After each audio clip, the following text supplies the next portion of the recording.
Here we are with Jim Hendershot again, and the next lecture is number 18, and we're going to see how we can get through this to discuss the machine design strategy for a three-phase induction motor.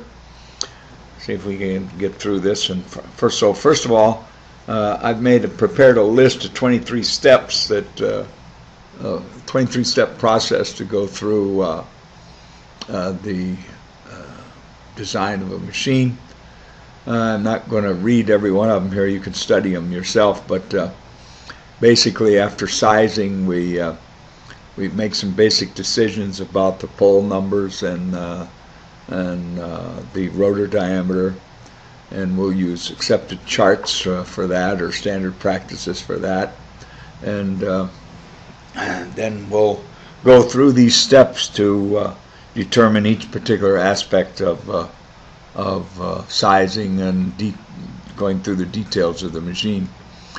And the first thing we have to do is to size steps 1 and 2, and this is based on the power factor desired and efficiency desired.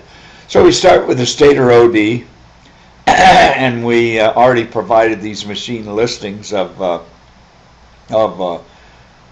the rotor diameter versus the stator diameter depending on the number of poles. And however, most induction motors are going to be 4-pole machines unless we're going to design real big ones. So there's a relationship between the D to L ratio, the diameter of the rotor to the length, and that's a little plot here. You could pick some ratios on to start with based on the number of poles. Here's the repeated list again of the suggested torque per rotor volume and gap stress sizing guidelines. You can decide which enclosure you're going to have and shoot for one of these for sizing purposes. And then here's some material that was developed by Professor Tom Lippo at the University of Wisconsin, which you find very useful for sizing. And this gives you some expected power factors for different horsepower ratings and number of poles. Number of poles relates to the frequency, of course, in accordance with the formula at the bottom there. And then the the plot on the right allows you to select some goals for efficiency. These are all based on 60 hertz, but it's still good for comparison purposes. There again, the speeds are listed there. But that depends on the number of poles and the 60 hertz again, so you can use that to help size.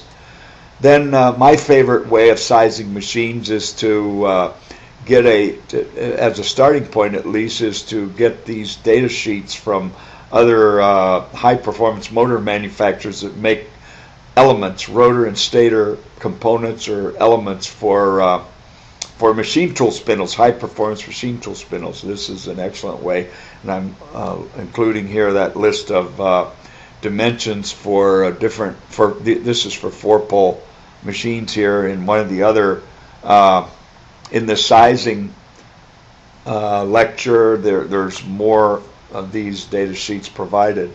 Here we've got the 6-pole repeated here and the 8-pole here, so these are the same ones. Now for steps 3, 4, and 5, we need to determine the air gap length, the number of stator slots, and the turns per phase.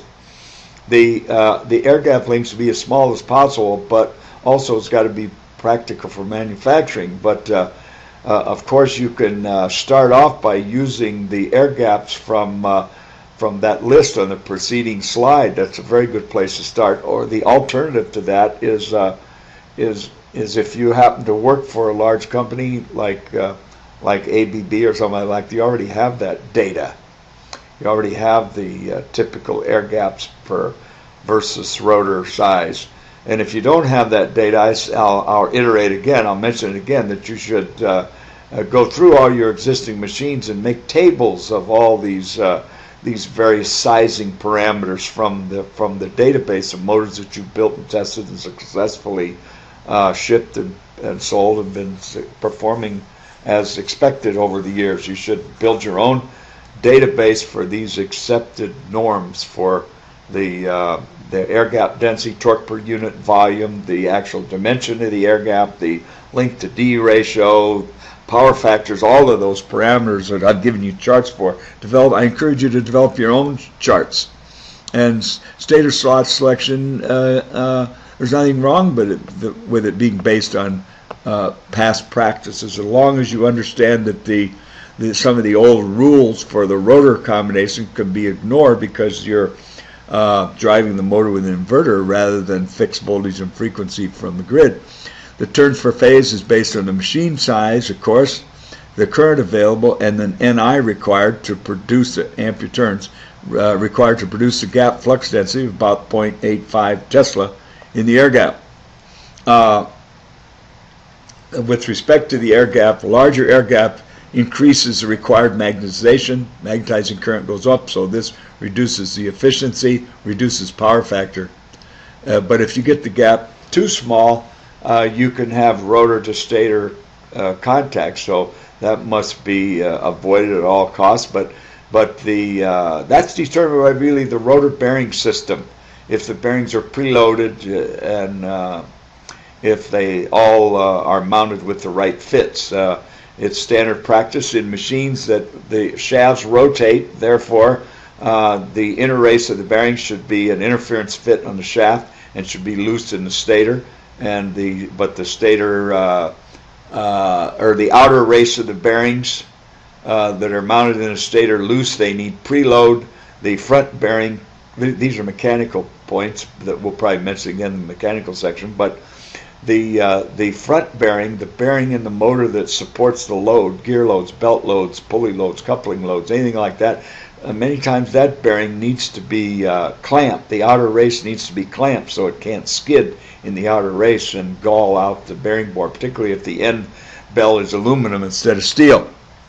But standard gap practices are recommended, and same with these other factors. Use practices for all the manufacturing tolerances, magnetizing current, pulsational losses, side loads, support for shafts, and the air gap thickness does not seem to significantly affect audible noise in most cases, but sometimes it does.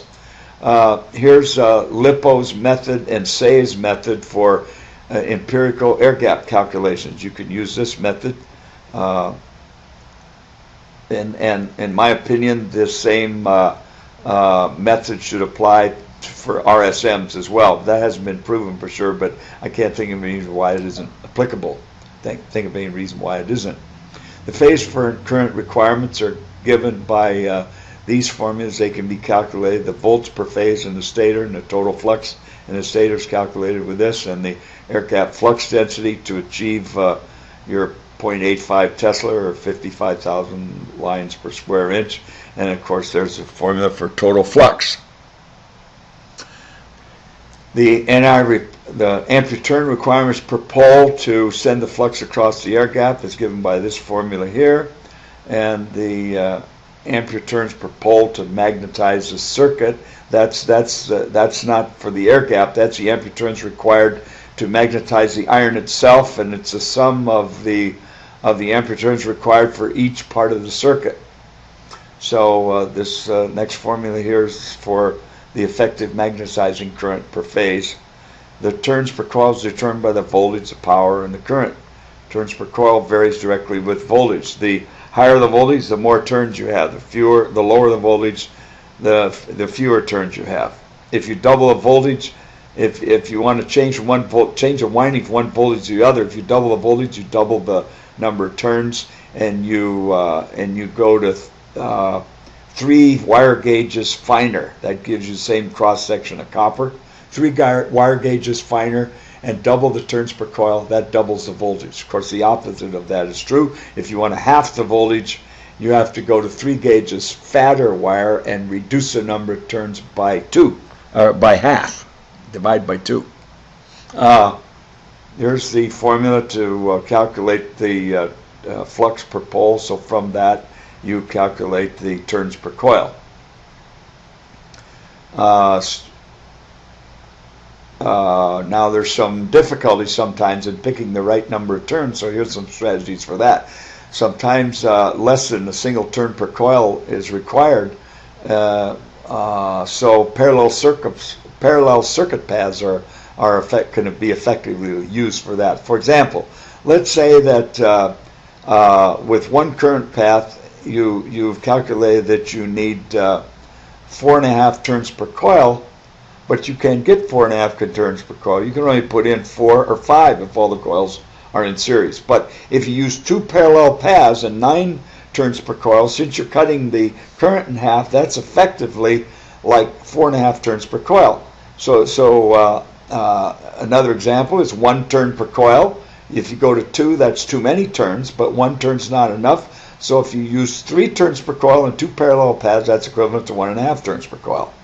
So another way to get half-turn adjustments is to put the neutral connection on the opposite end of the stator. So each coil has one of the turns that only goes down one side of the coil. It never returns because it's connected in a neutral connection with the half turns of the other phases. So this, in effect, is a half-turn adjustment method. Also, you get an additional advantage of this, that the bulk of the neutral connections aren't in the same end-turn bulk where the lead connections are. You kind of take that bulk and move it to the opposite end of the stator. Now, these comments apply to all machine types discussed in these lectures. Step 6, 7, 8, and 9 determine the slot to tooth dimensions, the slot depth, and the densities of current and flux. And this is simple arithmetic to, once you know what the flux is, to divide the total lines of flux by the cross section to make the tooth and the yoke dimensions thick enough so that you have the acceptable flux densities in those sections. Now the current densities, we've got to figure out what the current densities are. We've given this plot before, and here's some accepted practices for current densities in the conductors. And this assumes, if you have parallel paths, this assumes that the current is split evenly between all the conductors, and it doesn't always do that, so those are some serious problems of forcing equal current sharing through parallel paths. Now, as I presented this in an earlier tutorial, but here's some flux density guides that are different than the ones that I use. This is LiPos and SAEs. I'll point out again that LiPos are more related to inverter-driven motors, and SAEs are related to grid motors. Steps 10 and 11, calculate the phase coil, the coil in each phase, the mean turn length. So you can use that to multiply times the number of turns times the number of coils per phase to get the phase resistance. Now, you can measure it when it's all done to validate this and to check the accuracy of your method. So what you do is you determine the mean turn length of the center of the bulk of wire for each turn from one stator slot to the other. Imaginary mean turn length, so that all the turns, you'll have the accurate resistance. If all the turns, one smaller than that, will balance out to one bigger than that if you calculate the mean turn length. So you multiply the mean turn length times the number of turns per coil times the wire gauge resistance per inch or millimeter or meter, and from this you come up with the resistance of each coil, multiply that times the number of coils in a phase, and so you have the phase resistance. Unless you have some of the coils in parallel, then you have to add the reciprocal of the coil resistances that are in parallel to come up with an equivalent phase resistance. Use a combination of series and parallel coils from Ohm's law to determine what it is. Now here's a pictorial view of how we determine the mean turn length, and you can do this graphically, and that's why these scaled layouts of motors are so important, because you can get all this right from the scaled layout of the motor that we started these designs with earlier. You can make these sketches by hand on graph paper, or you can do it through a computer CAD systems. And so from this you determine the length of each segment of that, and and that's your mean turn length, multiply that times the number of turns, you have the total length of wire per coil, and times the resistance per meter, and so on. And here's, we include a list of wire gauges, AWD chart with the diameter solid wire and the resistance in ohms per meter at 20 degrees C. And by the way, the resistance changes with temperature. You can calculate the resistance at max temperature as well. Steps 15, 16, 17, the rotor bar details the number of them, the shapes, and the resistance of the bars in the end rings. The number of rotor bars and shape must be based on minimizing leakage inductance and minimizing the cage resistance. Ignore the old rules and just you have to have the minimum cage resistance to have the lowest copper or rotor losses as possible, and we want the minimum leakage inductance so we have the highest power factor possible and the highest efficiency possible.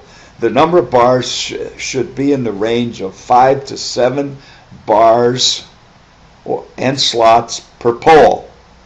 For poles, pole numbers greater than 4 make it 7 to 9 bars per pole. But for 4-pole machines, 5, 6, or 7 bars per pole is a good place to start. To minimize leakage inductance, position the rotor bars as close to the OD as possible.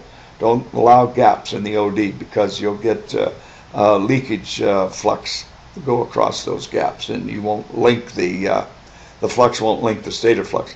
Bar shapes can be parallel-sided for large machines or tapered, like teardrop shapes for smaller machines. Double bars should not be used for inverter-driven induction machines. Use of copper bars and end ring permits lower cage resistance. I think personally that's very important to use copper bars instead of aluminum every place you can for inverter-driven machines for high performance. But bar retention and stability is a very important factor. We're going to talk about that later in another lecture on rotor design, but those bars have to be stable and not move around, or it makes noisy motors. It can cause fatigue and bar failure if they move too much, and finally it changes balance if they move around, and this can cause motor failure. Rotor leakage as a function of a rotor slot shape. Here's a plot that was. I think this is this came from Lippo's book, I believe. Suggested rotor slot proportions. That can be very helpful for design. And here's some bar shapes. That double bar one up there at the top there is no good. You never want to use that. These are the typical bar shapes we'll use for inverter-driven machines. And the cage resistance calculations can be calculated by simple arithmetic means as well. You need the resistivity of aluminum or copper, depending what the material is, and divide the bar number by the number of poles for the bar resistance of the bars that are used for each pole, and then you use the bar cross-section to calculate the bar resistance. The end ring calculation is a little trickier to get, but a little common sense will figure out where the paths go for each pole, and from the North Pole bars to the South Pole bars, you can see where the arrows go into the board and out of the board to form the poles, and then get the end turn length across from the center of that bar pole group to the North Pole to the South Pole, or to the dots and the X's, and then use the thickness of the bar or the end ring and as one dimension, and the path length is the other. So you got your cross section that the current's going to go through, and that's an average because it's not as clear cut as being a wire. It's kind of a pie shaped thing that carries the the current. I favor making the end rings a little extra thick to make sure that the current density end rings a lot lower than it is in the bars. That makes the end rings run cooler, and that if the if the resistance is lower, it's going to run cooler. If the current density is lower, it's going to run cooler. So that's going to act as a heat sink and suck the heat that are formed from the ohmic losses from the bars out, to suck them out from the center out towards each end into these end rings, which are spinning in the air, and some of them even have fins on them, so that'll help cool. Have the flux density in the end rings low. Use a little extra material, make the bars thicker. What's wrong with that?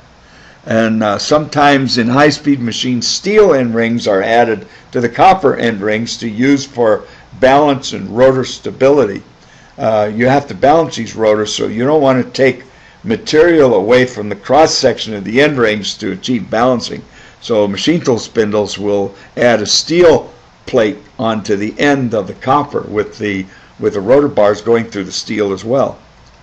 Now we talked about field weakening before, but that's this is the same data that I presented in the last slide, and it's basically here to tell me when we're finished. So, and it's important. I do repeat some of the slides, but they need to be repeated in certain topics because they're relevant to more than one topic, and a lot of the topics overlap in these lectures anyway.